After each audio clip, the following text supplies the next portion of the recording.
Alright, we're gonna get right on the book. Right on the comic haul. I've already done this like 50 times. One time, the iPad died on me. So the two books are Monkey Meat by Junji Ba, collecting 1 through 5 of Monkey Meat, and then Love Everlasting by Tom King, collecting 1 through 5 of Love Everlasting by Tom King. If you just wanted to know what the books were, you can skip out right now. But if you actually want to stay for a little bit and know what the book's about, so you can purchase it, and you don't go in completely blind. I understand there's people that want to go in completely blind. That's kind of how I did for both these. Not both these, but I've done before.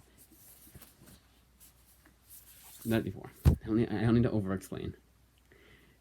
I'm doing it this week, actually, for on the library. I did last week, but more so this week, I want to say. But anyways, let's go over what they're about and then go over the artwork. So Monkey Meat is an anthology series, and I don't know how they're going to do this, because it seems to be like one... you look at the back of it, or like what it was about, and it's like one full story.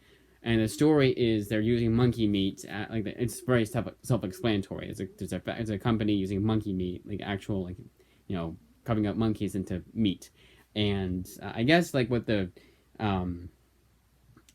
story would be about is more like, I guess this is right here.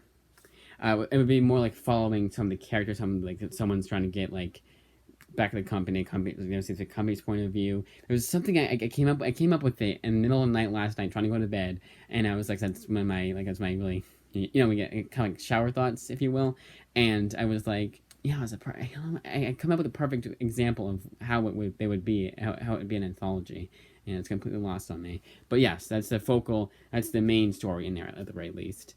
And go over the artwork. It looks pretty unique, the artwork. I did it perfect before. I forget how I did it.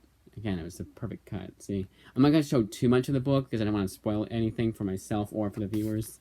And of course, I cut off half of it. Here, so I'll do that.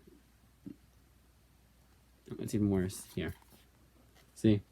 Yeah, different artwork. It's kind of hard doing it this way, I know. But it's even harder doing it the way everyone else does it when I get an overhead shot.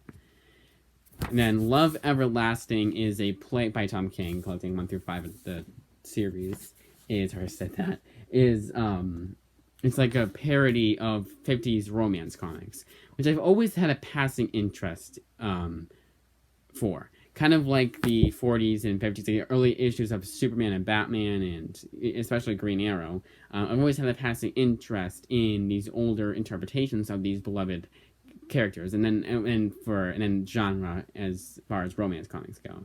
I've never been a huge rom-com fan. Like I watch them. I actually did like Marry Me, that was the Jennifer Lopez and Owen Wilson movie that came out last year that no one remembers except for me. I actually liked that one. So I again have kind of an interest in rom-coms. I'm not like going to them like it's the next Marvel movie or whatever. I'm not like watching the trailers and anything like that. No. I kind of just have like a passing interest in it. Although technically, you could make the argument that nowadays I'm more excited for rom-coms than I am for the Marvel movie, for the next Marvel movie, which is insane to think about. You told me that, if you told me that 2 years ago, I would think I had gotten a sex change. I transitioned from a man to a woman. I would literally say that to you. Because that is insane to think about. That I am actually more excited for an upcoming rom-com movie than I would be for a Marvel movie. Like, I have no interest in seeing Ant-Man. I don't care anymore about the spoilers either. Like, I go through, like I said at first, I'm like, yeah, I kind of don't want to get spoiled from, like, the post-credit scene. But after a while, when everyone that I trust is saying that it's not worth your time, I'm like, alright, let's actually get a review and see what's going on here. Okay, I'll check it out. So let's get spoiled for me. I already know what the post-credit scenes are. They're completely underwhelming, in my opinion. Because there always seems to be, it always seemed like back in the day, it wasn't like, it was really exciting, you know? It wasn't just like, it wasn't super exciting. It was super exciting back in the day. It was always like, yeah, we're setting up the next movie, but here's this character that comic fans know. And now it's just like, here's setting up this person that's already in the movie. I'm not gonna say who, but I'm gonna say this person who's already in the movie. Let's set up that thing. But anyways, so...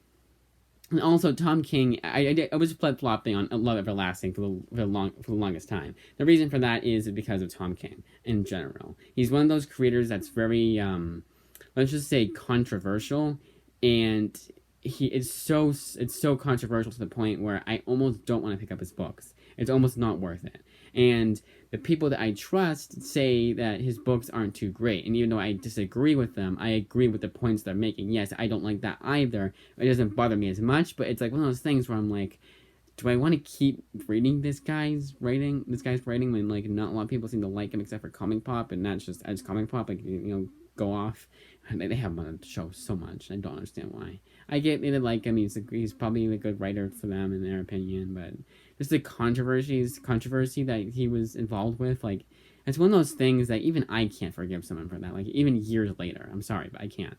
That's more on me than anyone else, but that's the way I am. Like, if you do something that heinous, you don't deserve my apology ever. Like, ever. Maybe 10 years later down the line, but not like what, not even 5. I want to say it's not even 5. But anyways, getting on to a more positive note, I obviously didn't end up buying it. Now, how was I able to afford these 2 books? Well, I finally got the gift cards from Surveys. Because if you don't know, I think I explained this last video, but and I know I explained it. I know I explained it at my last my January comic haul. That I was very short on gift cards because they didn't give me anything. They were just like they were almost ghosting me as far as it came to Surveys and telling me, well, hey, it's a new survey. The reason for why I think that is because they realize they're asking the same kinds of questions, even though they can make the argument that there's a reason for why they did, but maybe that's why. I don't know. And honestly, maybe it's just a month. Like, this is wintertime. They're not. It's kind of goes by season. They're kind of slower, and as the year goes on, there'll be more surveys. I've only been with them for a year, so I don't exactly remember how it was in the beginning of the year, when I first started out. And that was when I first started out too. So maybe as they get to know you more and more, they give you less surveys. I don't know, but that's what happened. But I probably should have, because I referred to a friend. I probably shouldn't have done that because I referred to my sister's boyfriend, because he kind of said, "No, why not do him?" And I was like, "All right, I guess." And I don't think he's answering his surveys. I don't think he checks his email at all. So I should have done my secondary email. But anyways, that's about it. I went over what it was about. I went over the survey. I went over what the books were about. Went over the artwork. Prattled on a bit. Told you what they were. They collected. Oh, and this one, I don't know if you.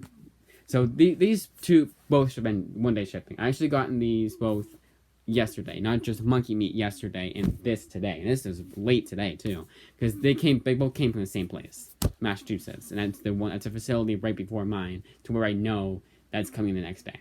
I know it's the next one-day shipping because it comes from Massachusetts at first. It was really weird. I don't know why that.